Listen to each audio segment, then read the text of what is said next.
eloky mivey ny filazana mpanampy amoa fotsy mijoro asy akapelana tsy misaotra anareo.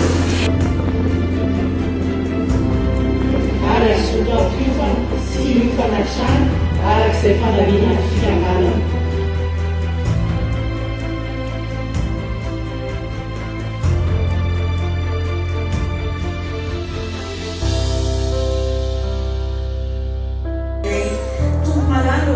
Jereo amindra fonao izahay tsiray avy. Mihitsy izahay zanak'olombelona indrindra fa eto Madagasikara.